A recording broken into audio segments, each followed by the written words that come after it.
Hello and welcome to the Alternative Living Podcast. We're Bee and Theo, and together we are the Indie Project. We travel full-time meeting interesting people who have handcrafted alternative homes and lifestyles. So thanks for joining us, and let's get to it.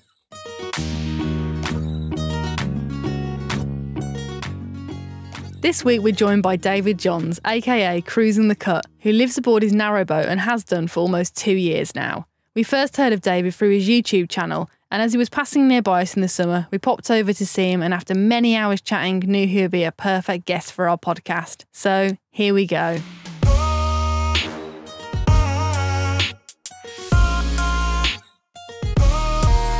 So hi everybody and welcome to our podcast. Today we are with David from Cruising the Cut. I'm Bee. I'm Theo. I'm David. So David, if you don't already know about David, he does a channel called Cruising the Cut on YouTube, all about living on a narrowboat. So do you want to introduce yourself and what it is that you do?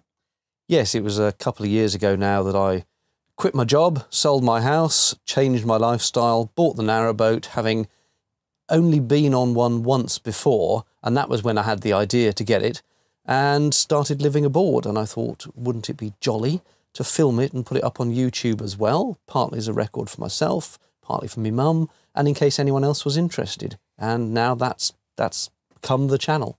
So why, sorry to butt in Theo, I'm just going to get in there. Why did you want to live on a boat in the first place?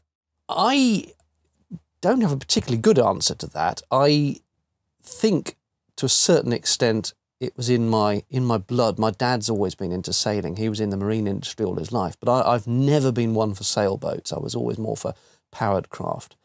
And for a long, long time, I even remember about 10 years ago going to the London Boat Show and looking at Dutch barges and narrowboats and thinking, oh, this would be a pretty interesting way of living. But it was never a serious proposition because it would be that whole life change. And at that time, I still had a job and had some ambitions left in me. And gradually over time, all that's worn out. And I was looking for something different. Initially, I thought, camper van. Let's get a camper, go around Europe and do all that. And then I thought, well, my parents are getting a little bit elderly. Do I want to abandon them? I had this slight ought to be seeing them more feeling. And suddenly remembered that I liked the idea of narrowboats. And I thought, well, that gives you that adventure. It gives you that camper van feeling. But I can sit on a boat up in the Midlands where my folks are, and I can still see them as well, and yet still be having an adventure. So that's how it all suddenly slotted into place. So obviously a lot of people will know you from your YouTube channel. Obviously your videos are very high quality. What job did you do before you bought your boat? Coming from you, Theo, that is a great compliment. Thank you. I used to work in television, and before that, radio, actually. Radio was always my first passion. And a long, long time ago, had a career in IT, did that for about 10 years and got utterly fed up and thought, why aren't I doing radio, which is what I've always wanted to do? And by luck and a bit of graft, I managed to get a job in radio journalism. And from that, ended up in TV journalism, which I'd never intended to do. It was an accident, but it paid more. And it was one of those serendipitous things that I ended up working for ITV's regional news down in Kent. And there I was taught the fundamentals of television and editing and filming. And so I tried to apply that to a certain degree with my YouTube videos. You can't do a full-on production. Well, you could, but there isn't really the time when you're filming as you go along to do a full-on production. But you try to just compose the shots nicely and hope they're in focus and get the exposure right and chop out the bits that aren't. No, you obviously know what you're doing and you're doing a great job, so Thank you. Do you find it difficult doing the YouTube channel, like filming and moving the boat and stuff at the same time because you travel on your own? I don't know about difficult. What I do find is that I look back and I think I didn't notice any of that journey because I'd spent so much time looking at it through the flip-out LCD on the camcorder.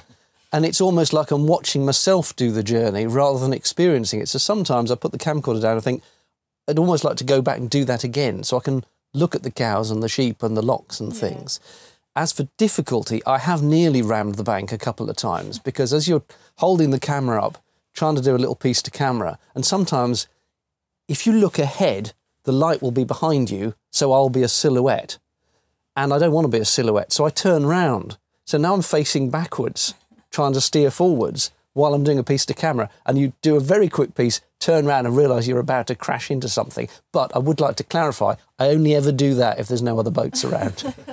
I'm a total maniac on the canals. So I assume you lived in a house before you moved onto the narrowboat. Yes. How do you find out about narrowboats? How do you what's the process in buying a narrowboat? Well, in my case, I did an awful lot of reading of the Canal World Forum, which I think is the main forum for canal boaters. And there is a wealth of information there. And I just spent evening after evening reading through the different threads for hours. I lead a very boring life, so I had plenty of time to just sit there every night, page after page. I didn't know anything about narrowboats beforehand. I paid for a one-day narrowboat experience where a chap up near Braunston let you come aboard, and it was his boat, he lived on it, but you'd spend the day with him and you'd chug up and down a bit of canal, and he'd let you have a go at steering, and you'd go through a couple of locks, and you could ask him any questions about being on the boat. You could have a good look round and how his boat was organised. So I did that one day, and it was in some ways probably the worst day because it was beautiful. So it sold the whole dream in a flash. I remember we stopped for lunch. This is between Wigram's Turn and Braunston. There was sunshine, there was blue skies, the birds were tweeting, there wasn't a sound. It was just, I want this. Yeah, it's like never go and see a house that you want to buy if it's sunny. It's go one and of see them. it in the worst conditions, not the beautiful. This was the Instagram filtered version of canal boating, and of course I went, brilliant, sign me up. And then I started looking for boats. And again, just through a huge amount of reading, you start to determine where the brokers are, whether you should buy from a broker or buy privately, what the pitfalls are of buying privately, whether it is actually, in fact, any safer to go through a broker, which in many respects it isn't, because there's this weird thing with narrowboats where there's no register of ownership at all. So when you buy, you're pretty much just taking it on trust that the person selling it to you actually has the right to sell it to you. And going through a broker doesn't really give you any more assurance. But they do offer other services which can make it better. And you learn about which were the good ones and which were the bad ones, and you go and visit loads of boats. I spend weekends driving up from Kent to visit broker after broker after broker, and I looked at cheap boats, I looked at expensive boats, I looked at dreadful tatty old boats, I looked at really posh ones. And eventually you'll step aboard one that may be nothing like what you thought you wanted, but just like a house, you will walk into it and say, this is the one. Yeah, definitely. I mean, that's what happened with us. We didn't want a 30-foot boat, and we wanted a boat that had a permanent bed, but we ended up with a 30-foot boat and a bed that wasn't permanent. So, I mean, we just stepped on her and were like, this is the one for us. So we just went ahead with that, and, here we are now. and it's a beautiful boat. I can totally see why you like this. Thank you. Thank you very much. But yeah, like I said on the podcast with Robbie, you can change the boat. You don't have to buy a boat that's completely finished. You can buy a kind of project if you're into that kind of thing.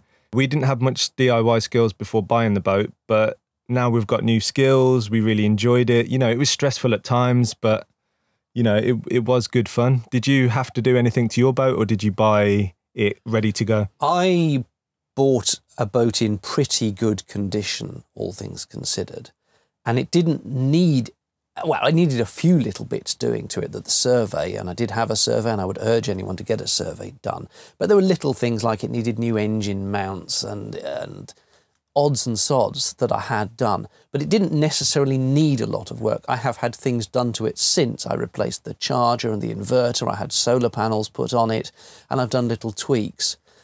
But it does help, I would say, even if you don't know anything about DIY, it helps if you are prepared to learn something about DIY. You don't have to. You can get someone on your boat to do anything you want, but you'll have to pay for it, of course.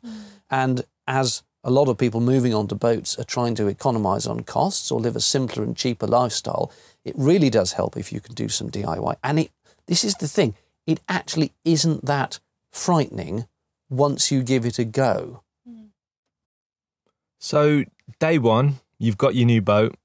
Where'd you go? What'd you do?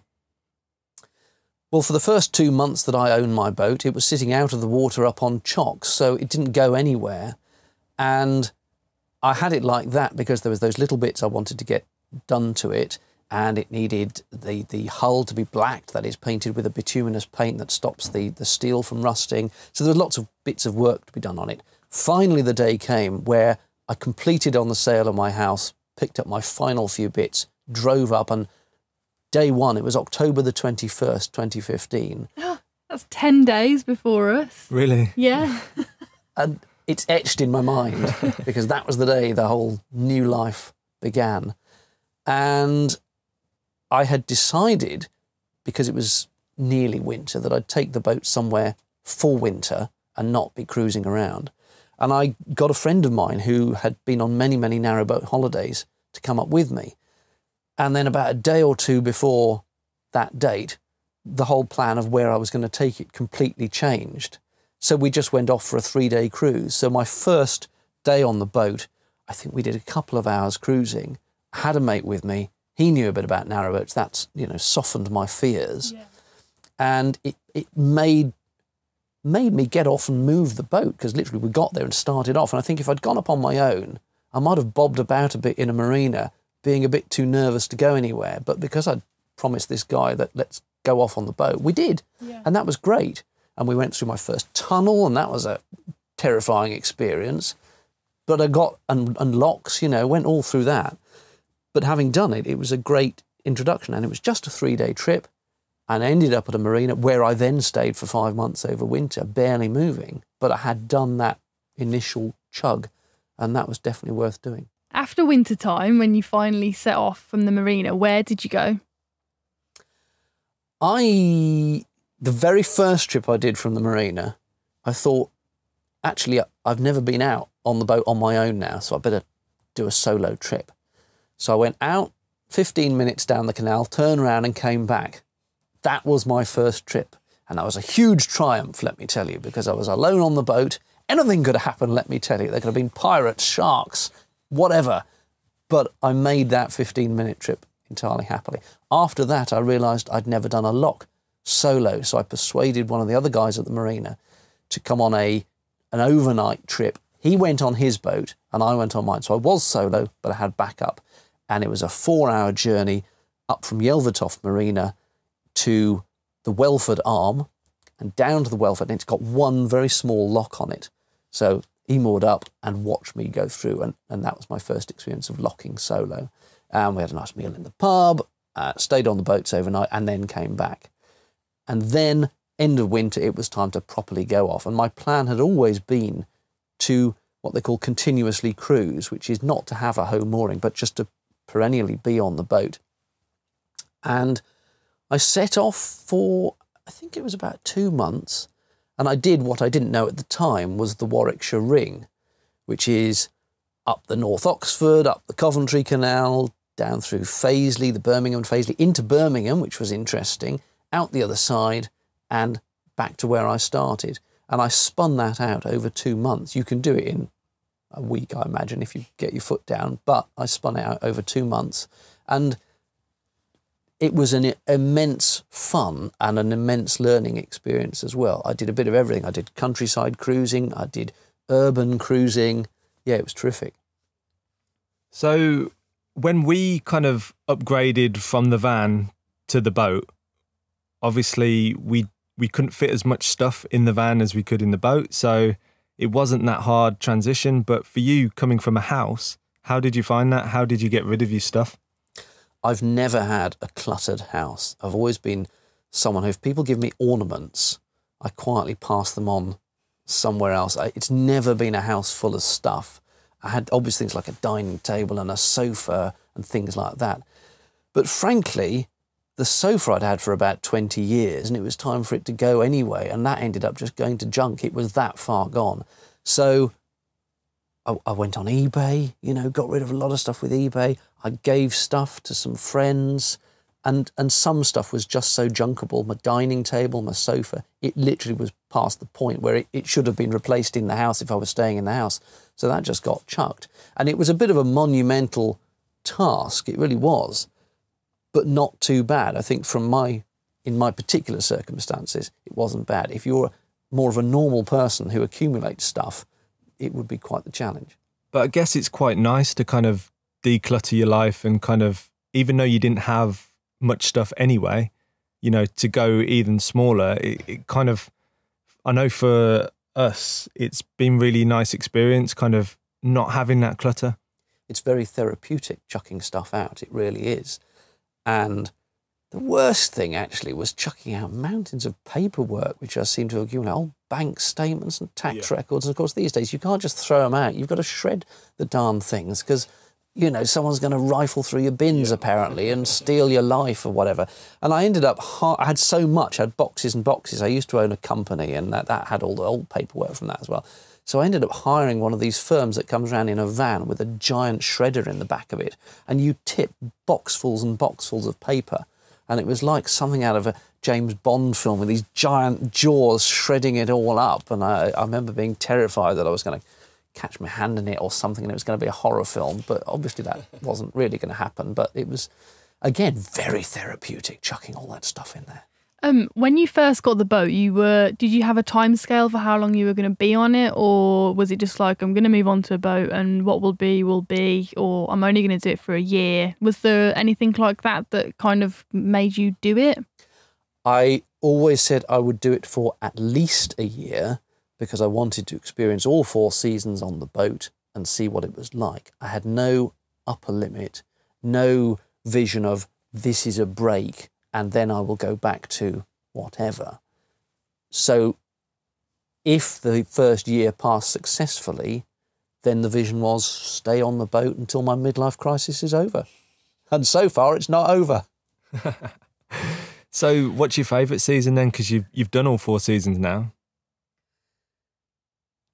I suppose springtime is nice. Yeah, I'd have to When agree. you go out cruising, you've got not over hot temperatures, but you've got some nice sunshine and there's a certain crispness and there's new life and you've got all the ducklings quacking on the canals and there's not too many boats around necessarily as well in April, May, and you can get some really nice cruising in and it's just a pretty time. That said, there is an immense charm to autumn, of course, because a lot of the canals are very tree-lined. You've got just the most fantastic colours, and particularly early morning or late in the evening when the sun is striking that golden hour.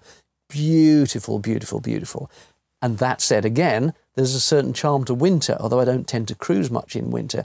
You're on your boat, it can be hammering down with rain outside, it's chilly outside, but you've got the stove on, it's roaring, a glorious orange glow of heat, and you're cosy and there's a wonderfulness to that as well. So probably everything except summer. I think winter is definitely kind of the most talked about in the narrowboat world, or people coming into narrowboats who want to buy a narrowboat. I think that's the most questions that we get is kind of how do you stay warm on a narrowboat? But I know that you've got a wood burner like ourselves, but you've also got other ways of staying warm. Yes, a lot of the narrowboats, even older ones, do have, gasp horror, central heating with conventional water-filled radiators, which are pumped round by a pump, and they are heated typically by a diesel-fired system coming off the main diesel tank. There are 2 main brands. There's a Webasto and there's an Eberspacher or Eberspacher, depending on how you pronounce it. Also on some boats, there's a system by Kubota, I think, and a Hurricane system, but Webasto and Eberspacher are the main ones. And it simply heats hot water, gets fed round the pipes, goes to your radiators. I've got thermostatic valves on the radiators. To be honest, I never use it, but it's there if I want it. The wood stove, or coal stove, multi-fuel stove, whatever you want to call it, is so good and gets so hot that it really can warm up the boat. My boat's 56 feet long. And yes, where the stove is hotter than right at the back of the boat because the heat has to go down the corridor past the bathroom. But you will not be cold on a narrowboat if you've got a wood burner on there. You really won't. The question you ought to be asking is, how do you keep cool in summer? Yeah.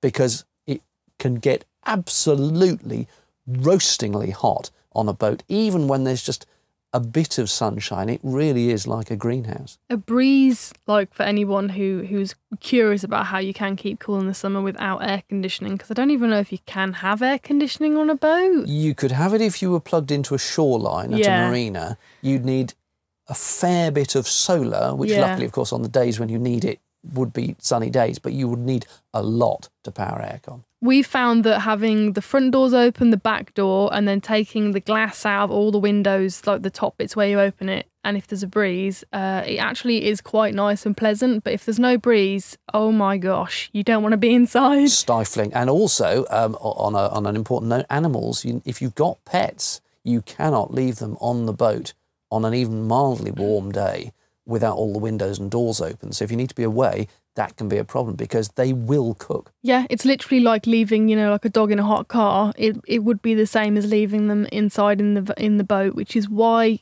having Gingy with a cat flap, I know that if she wants to go out, she can, so she's fine. Vital. And also, we got her when she was a kitten, and it was kind of summertime, wasn't it? So she actually had to do a month or so at Bee's sister's house, because we just couldn't have her on the boat, because obviously you can't let a kitten out straight away because they'll just run away. Yep, splosh. So yeah, she lived in a house for the first month. Yeah. And then, came to the boat. Came here, fell in the canal 3 times, got stuck up trees, but that was all last year. She hasn't done that again. I remember your tree videos, the cat endlessly up the tree. You know what? That was the last time she got stuck up a tree. So I think she learned never to do that again. Or you'll be on YouTube before you know it. And I don't know if you've ever seen a cat swimming through a marina, but it's an interesting sight. I have not. No, I've seen them after they've been in the marina, and never has a cat looked as bedraggled as when it's come out of a canal. But just going back to something you mentioned, actually, I totally concur on the opening the front and back doors. It's amazing how that can channel the breeze somehow, and it does make a heck of a difference.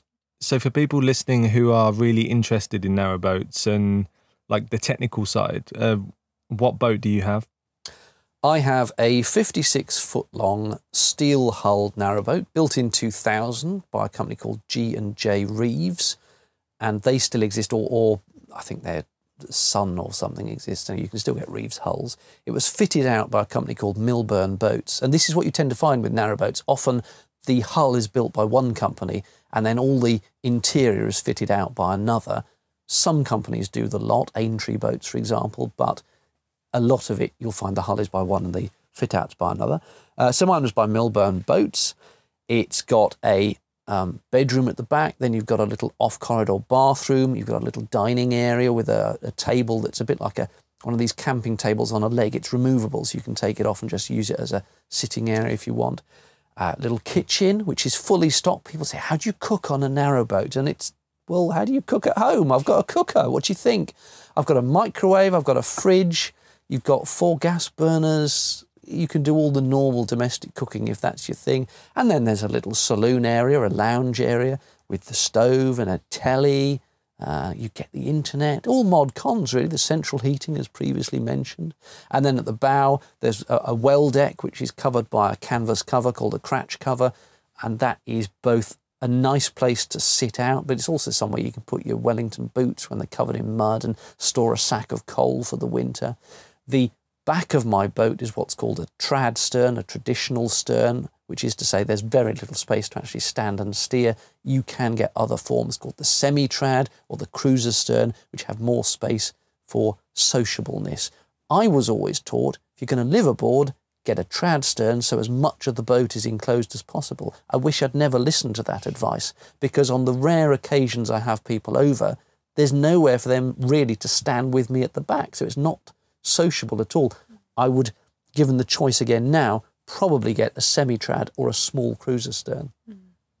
I agree with you on that one. I've been on all different kinds of boats that have all the different kinds at the back, and cruiser or semi-trad probably lean more towards a semi-trad really, because I don't know, it's like it's enclosed but it's just got more space as well. It's just a nice a nice area for if you are cruising and you've got guests on. It's not very fun to just have to stand on there on your own or be crammed on at the back because it is quite awkward. You end up either them standing on the gunnels rather precariously, or they possibly go on the roof and run the risk of knocking their heads off every time you go under a bridge, or they're all up front in the well deck drinking the Cinzano and whatever while you're at the back steering. So, I mean, I'm a pretty antisocial guy, but on the rare occasions people come over, I'd still like to have them up at the back with me. I know you were one of the first to kind of do the Narrowboat thing on YouTube. So, yeah, why set up a YouTube channel? Let us give credit where credit is due to Sort of Dan, Sort of Interesting. He was, as far as I'm aware, the first full-time, regularly produced Narrowboat YouTuber. Yeah. And as far as I'm aware, he was the only one doing that when I started up. Yeah, we really enjoy his videos. He's a legend. Yeah, he's a legend in the narrowboating world, but sadly now ashore.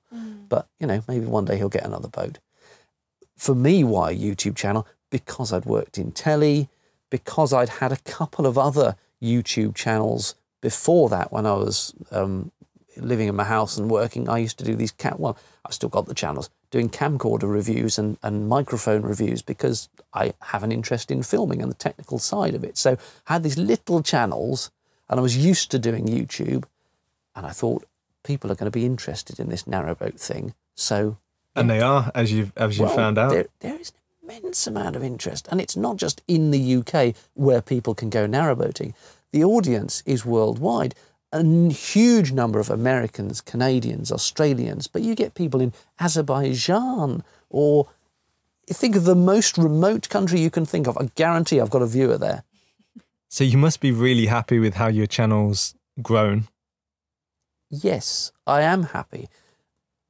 I remember getting 1,000 subscribers, and that's a YouTube milestone for any YouTuber, isn't it?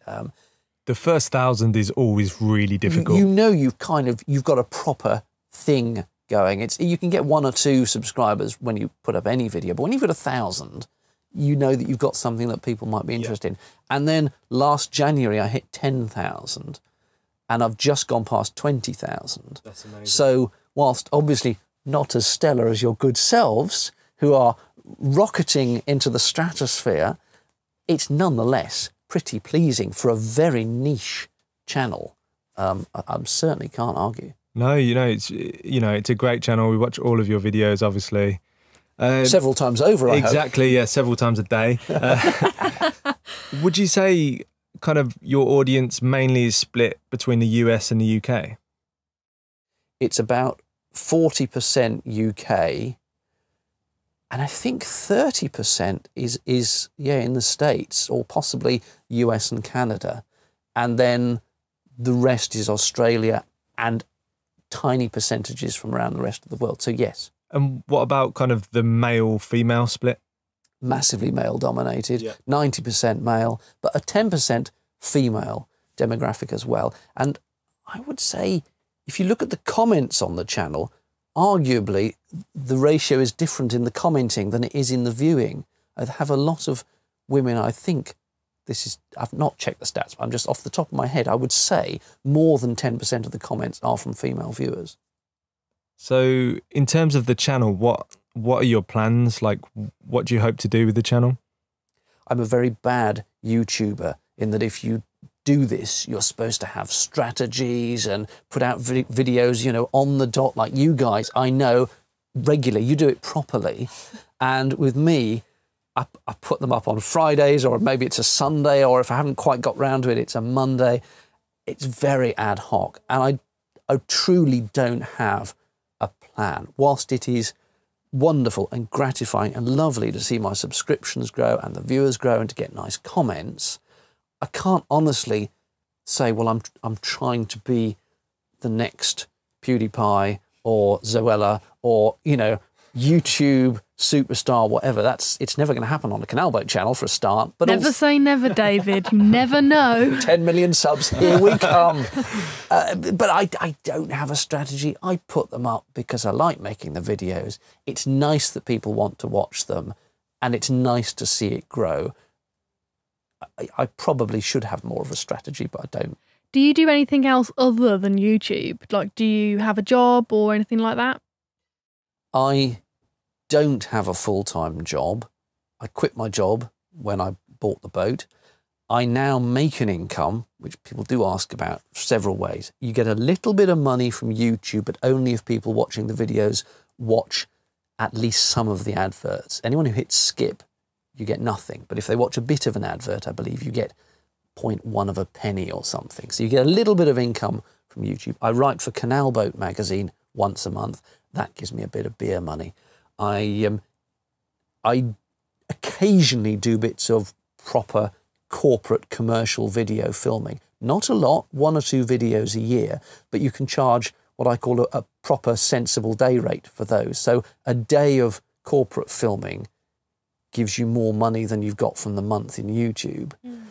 Couple of those, and I'm not looking, while I'm on the boat at the moment, I'm not looking to make money. I'm looking to cover my costs and chill and have this full-blown midlife crisis.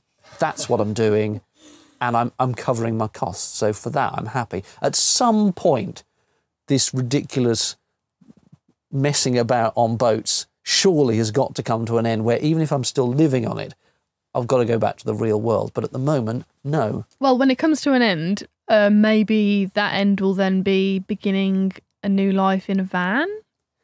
Well, the original plan, as I said, was to get a camper van, and I certainly wouldn't mind a van. I don't think I'd get rid of the boat if I got a van, though. It would be really nice, perhaps for during winter when I'm moored up on the boat, or even weekends in the summer, because I also tend to moor up in the peak season because it gets really busy on the canals. It would be nice to have a camper. Do you know of anyone selling a camper? I think it's kind of like the perfect combo, isn't it? It's like a camper van and a narrowboat. The narrowboat's more of a kind of base, and the camper van you can go off, obviously on roads and further afield. There are just things about each that lend themselves. If you like that sort of lifestyle in a boat, you're going to enjoy a camper. If you like a camper, you're probably going to enjoy a boat. And the boat, yes, you are restricted to the canal network, but it's a certain style of travel, and I'm happy to do. This year I did a 3-month grand tour, and it was way bigger than the one I did last year. And I went up north and across and down through Shropshire and down into Gloucestershire. It was terrific. But then sometimes, back at base for the summer, yes, I find myself thinking, now, wouldn't it be nice to go to the Lake District in a camper for a few days? So if you were going to get a camper, let's play this game. What would you, firstly, would you get like a self-convert, or would you go for a traditional like motorhome thing? And what would you really want in your camper van? I'd like 3 camper vans, please, if we're playing fantasy camper van. I'd like to buy a van and have a go at converting it myself. I'm not the world's greatest DIYer, but I think it would be an interesting project, an interesting challenge, give me something to do over winter. Then I would also like to buy a fully fitted, properly done out, small camper. I quite like some of these conversions done on the little Nissan NV200, which is as if you took a VW camper and you put it through a hot wash and it's gone about 30% smaller. Really nice. I like some of those. That said, when I was at the camping and caravanning show, it was either last year or the year before, I saw some very compact, what do they call them, coach-built motorhomes. Tiny ones, only about 24 feet long, but they're motorhomes with a GRP body over a Fiat Ducato chassis or something like that. And they've got everything you need. Oh, they've got a little tiny little shower cubicle and a fixed bed, and I quite like one of those as well. But there's pros and cons, aren't there? You get one like that, you can't go under height barriers, you can't go under certain roads because they're too wide, but equally they've got more features. So one of each, please. Yeah. And on one last thing to do with the camper van, so it would have to be one that you could stand up in, yeah? I think you need a pop top if you're going to have a VW type or similar van, so that, yes, you can stand up if it's raining and not be cramped. But obviously in the coach built, you can stand up in those anyway. True, that's true. So coming back to YouTube, obviously you said you don't take it too seriously. And I think that's a really kind of nice way of doing it, because I think as soon as you start really trying to make something a job or something like that, then it can become a bit of a slog. Do you have any advice to anyone who's got a narrowboat, who's got a camper van, or wants to set up a YouTube channel? What advice would you give them? I suppose this is coming from my TV background, and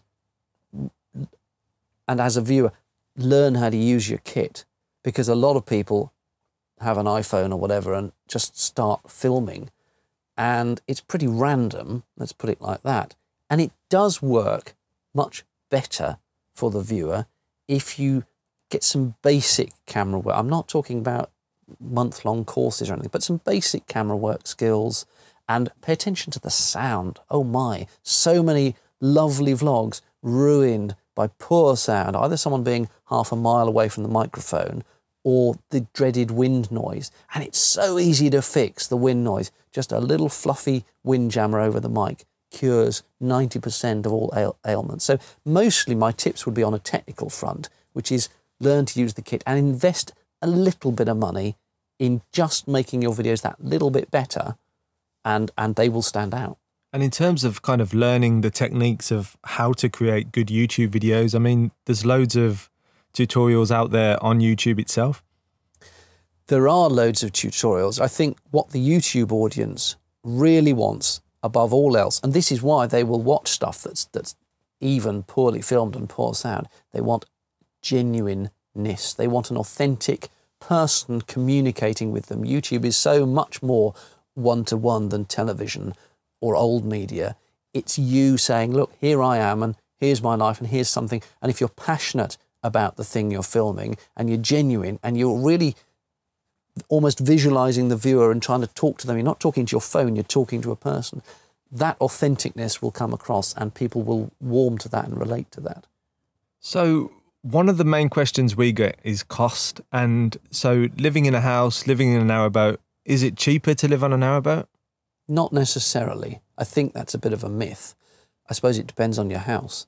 But boats can be massive sinkholes for money. You've got the initial cost of the boat. There are ongoing maintenance costs. Every couple of years you have to have the boat out in the water to have the hull re-blacked to stop the steel rusting. Things will go wrong on the boat that will need fixing, and you will need to pay someone who knows what they're doing. Okay, some of it you can do yourself, but if your engine packs up, you're probably going to need an engineer. There can be various unexpected costs. You've got your boat license costs. If you're going to be in a marina or any other kind of mooring, you've got your mooring cost. So it can be cheaper, certainly, but there can be hidden costs that you might not be aware of. Even things like every, let's say, 10 years, you're probably going to want the boat repainted because it will get chips, it will get worn, and a proper boat repaint, it can easily spend 10 grand. That means you've got to save £1,000 every year, squirreled away into a separate account just to have the boat repainted, let alone any other maintenance. And I know you're taking your whole engine out, aren't you? So what's that about? Why are you doing that? You wouldn't normally have to do that, but a little bit of my engine bilge is quite rusty. And inevitably, it's not the bit I can get to by lifting up a deck board. It's the bit on the other side of the engine, down below all the pipeworks and the batteries, and there's no way, sensibly, I can de-rust it with the engine in place. It's literally just outside, started to rain, the wind, it's like a tornado. There's a hurricane coming, I think. Is there anything else that you want to add, or? Batten down the hatches. Yeah, I suppose that's kind of one of the things, living on a boat, you really feel the wind, and if there is a storm, you do feel it, but it's kind of nice being inside the boat. And it has a definite but weird charm. You almost, particularly when you're lying asleep at night, if the torrential rain is coming down, again, it's that sort of coziness thing. You're safe and secure in your steel tube, and come on, bring it on, elements, exactly. Because I'm quite happy in here. Yeah, I actually do enjoy kind of crappy weather more than I would if I was in our old flat, because you really do appreciate the nature of it a little bit more. It's so because tedious when it's raining in a house. Yeah. But in a boat, you can stand there at the window and feel at one with the elements. Well, I can now hear the rain on the microphone, so I think we can wrap it up there and eat some cakes and drink some tea and just carry on our discussions off the podcast. And play with your cat some more. Yeah, exactly. Gingy Bear would love that. So thank you very much for coming to our boat to visit, and thank you for coming on the podcast. Oh, it's been awesome. Thanks. Thank you so much for listening. If you'd like to find out more about what we get up to, then head over to our website, theindyprojects.com, where you can find links to our films, Instagram, Facebook, and other social media profiles. Also, don't forget to subscribe, and we'll see you on the next one.